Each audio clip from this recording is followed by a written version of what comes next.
Hi, everybody. Claudia here from Hugo Coffee. As you know, we are a coffee company with an animal welfare mission, and we fulfill said mission by having online fundraisers for specific rescues around the country. They're weekly, week-long online fundraisers where we donate $2.50 for every single item sold during the course of the fundraiser. And this week, we're with the lovely Home for Good organization in Arizona. Phoenix, Arizona. Yep. Hi, Karen. This is Karen from Home for Good. Hi, Karen. Hi, how are you doing? Good. Good. So tell me all about Home for Good. Where are you? Your mission. I'm gathering that Loretta is joining you now. Yeah, Yes. Loretta's over here on site now. Hi, how are you? Hi, Loretta. We're starting. We're live, so we're talking. So we're asking the question posed is, tell me about Home for Good, where you're located, how long you've been around, what your mission is, that kind of thing. Absolutely. Home for Good is located in Northeast Phoenix, Arizona. We serve the greater community. Okay. So the East Valley, West Side, folks from all over the metropolitan area are served by our vaccine clinics and come in for adoptions as well as dentals. We have been in operation 15 years. I'm one of the co-founders. This is our facility. We moved to this location in 2013, and it was a former daycare. So the setup really suited us. Big rooms, big yards. And that's where we're actually in the cat room right now. So I thought it would be fun if we had some animals since we are a shelter. So we have some they might pop up into the photo. So Awesome. Karen just has, this is our little girl, Ariel.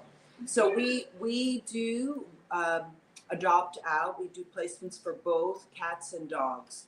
Our dogs primarily come from Maricopa County Animal Care and Control or Pinal County. And we take dogs that are on the New Hope list, which are dogs that are only available to rescues. We also take from the E list. And we work with them, whatever they need. If they need anything medical, we do fundraisers to raise funds for whatever surgery they need. Everyone, before they're adopted, they are dewormed, they are spayed, neutered, vaccinated, microchipped. Mhm. Have, oh, okay. This is Ariel's getting a little spicy over here. So, and our cats are mostly strays and also owner surrenders. So I want to go back for 2 seconds because you Sure. referred to yourself as a shelter. Are you a shelter or a rescue or a combo? Well, the term, shelter is for public. So public, Right. we're not public intake, but the dogs that we do take Come from shelters, come from the shelters in the counties that you right, service. they come from the public intake system, which is Maricopa County. Sure. And then do you also take owner surrenders? Did I just hear that? For cats only. Okay. Not for dogs. For dogs, we take primarily. Having said that, on occasion, what'll happen is one of our volunteers has a relative passes away, and Sure. we do make exceptions, but the vast majority of our dogs come from Maricopa County or Pinal County, the public intake shelters. And they're both very large counties. So how big is your facility? Okay, we have 41 kennels. Mm-hmm. So we can hold, depends on the mix of dogs. Sometimes we have littles that are bonded, so there'll be 2 in one kennel. Sure. Sometimes we have a litter. When a litter comes in that's old enough to be adopted out, then there could be 5 in one kennel. Well, actually, we try to div it up because they're pretty messy when they're little. But so we can have up to 45 dogs at one time. And cats, we have a free roam cat room, which is where I'm sitting right now. But we also we are a partner with PetSmart Charities. So some of our cats are actually at the local PetSmart, about 5 minutes from the shelter. And how many animals? So I'm gonna gather that you both have a facility, obviously, a brick and mortar facility where you have the kennels and you have the dogs and cats, and I'm imagining you also have a foster system as well in place. Yeah. Is that right? We do. We like our dogs and cats to be here because we can monitor them better, and we can, when we have adoption days, we don't have to wait for fosters to come Sure. Yeah. already here. But we do medical fosters. So a dog or a cat that is recovering from an illness Mhm. or a surgery, they can be placed in medical foster. And we're gearing up now for kitten season. Yes. And we do have bottle baby fosters Sure.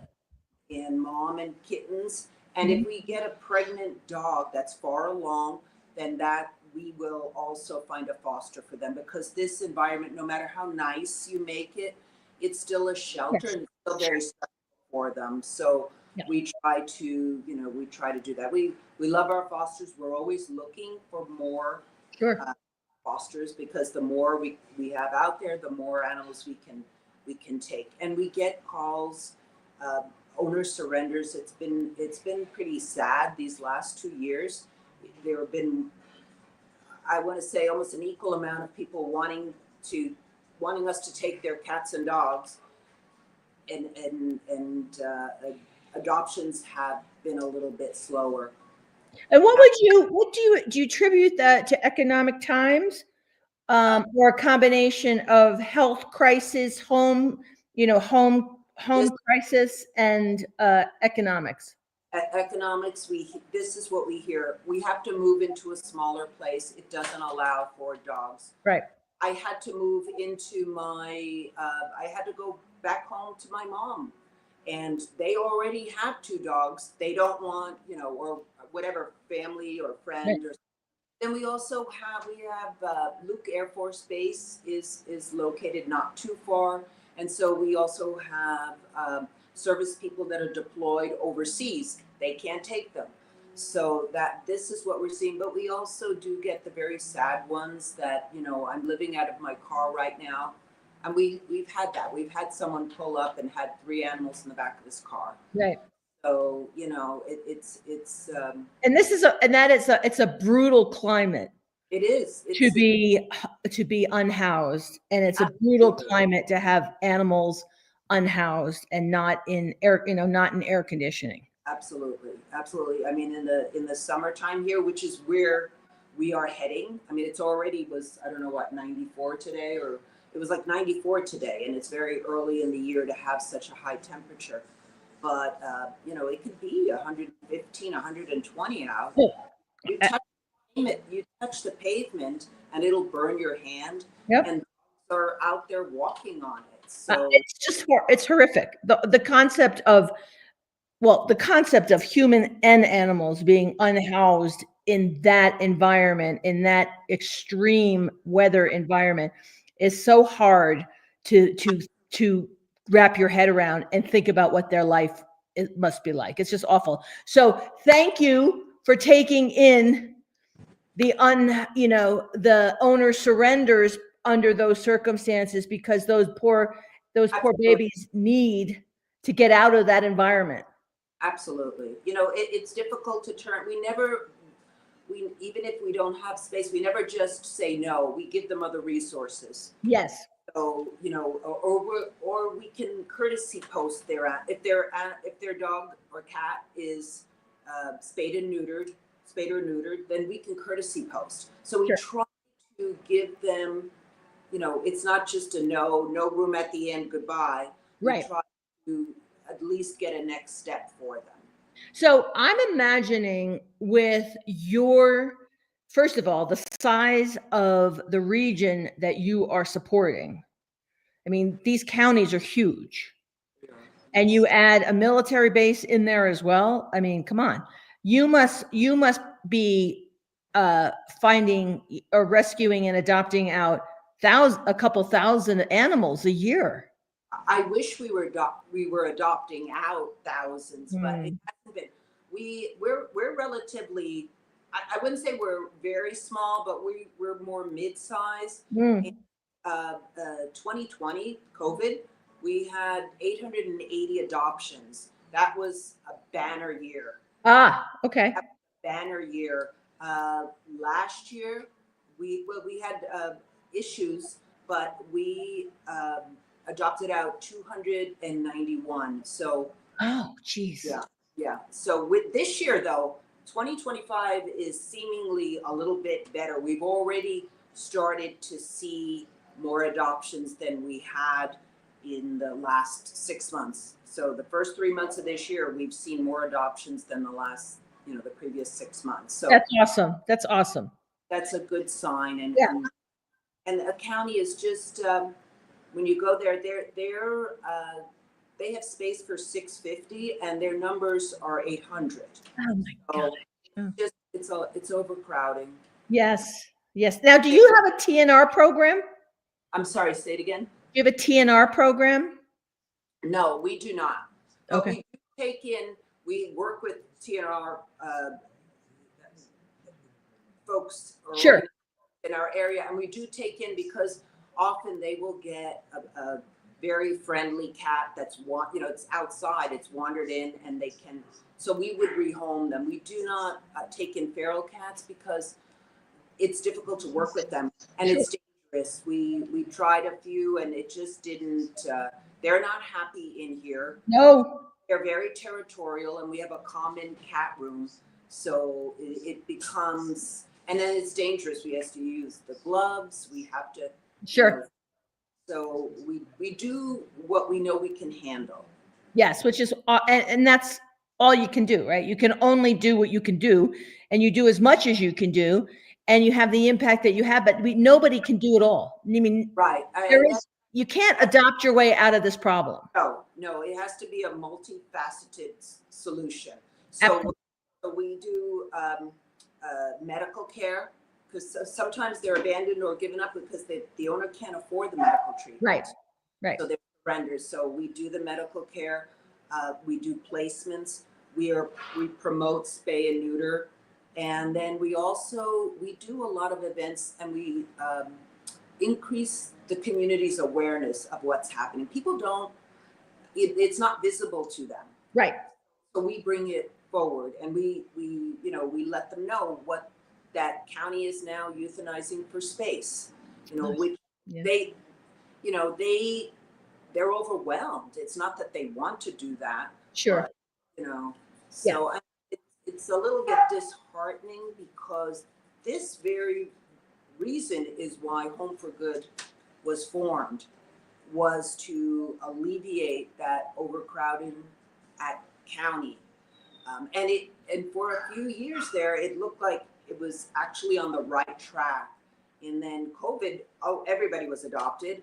But then what happened, people they returned back to work, or they, didn't have the means to hold on to these animals anymore. So they start to come back into the system. Or they got sick. They got sick, exactly.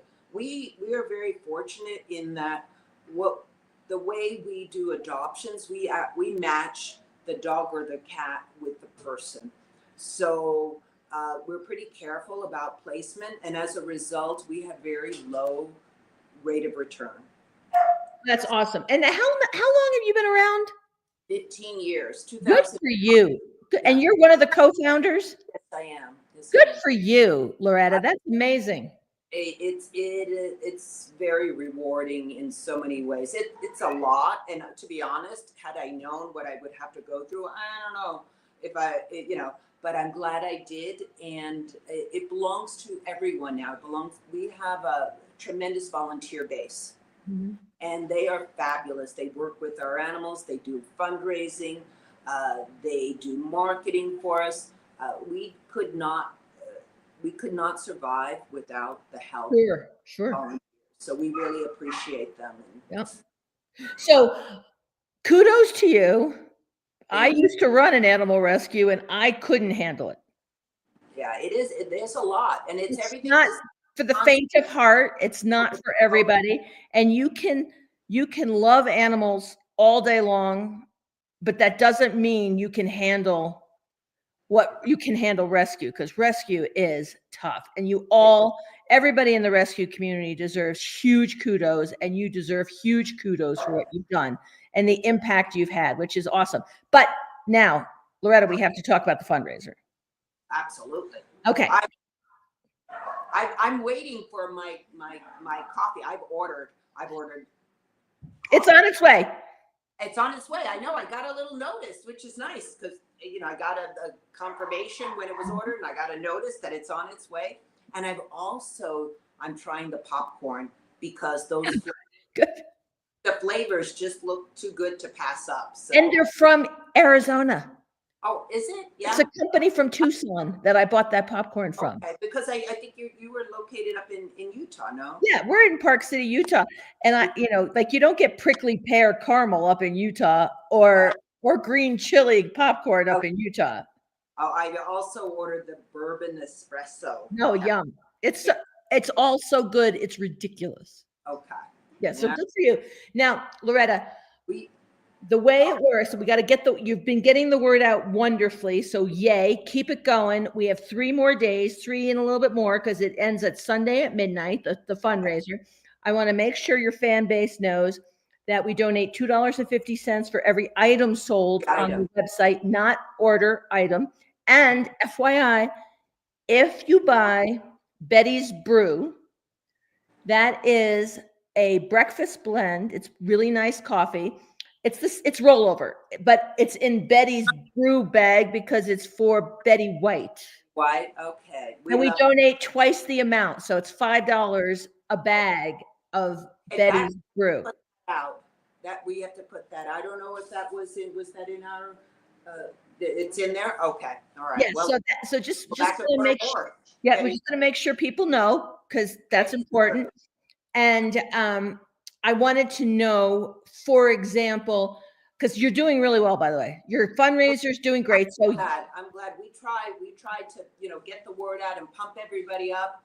Yeah. It's caffeine, so they have to get.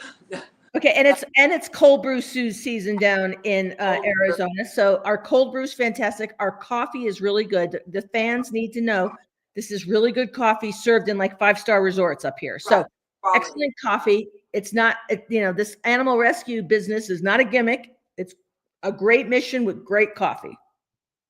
Excellent. And we so appreciate the opportunity to do this. So thank you, Claudia, for doing this and giving rescues a little lift, a little help up, because running a shelter is not only a roller coaster, it's expensive. It is so expensive. It's so expensive. And in recent few years, veterinary costs have skyrocketed. Yep. The food and the dog food has skyrocketed. I mean, so we not only have to supply it, but when prices go up, it doesn't necessarily mean our donations go up. So there's a little, so we appreciate the fundraisers that come in and, just help with the everyday stuff. Yeah. So which brings me to my question, which is, because we're going to have to wrap this up soon, because we're going to get thrown out because we're chatting so long, Loretta. It's fine. So say we do a really great job and we raise like $300 to $500. What kind of impact would that have on Home for Good? Well, 300 to 500. We can do 4 spay and neuters. Excellent.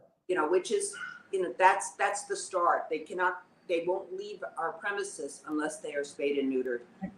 And the impact of spaying and neuter is multiplied. It's got a factoring that is tremendous, particularly when it comes to cats. Exactly right, Ariel. Yes. All right. So this is our call to action, Loretta. We're going to get the word out. We're going to do our part. You guys do your part. We're going to spread the word, and we're going to get people to buy, so I can write you a big old check on Monday so we can spay and neuter those babies. Absolutely. Thank you so much, Claudia. I truly appreciate what you're doing and what you're helping us do. So, we appreciate you and your work so much. You are all our heroes at Hugo. all the animal welfare advocates and animal welfare EDs and organizations are all of our heroes. So thank you so much for what you do, Loretta.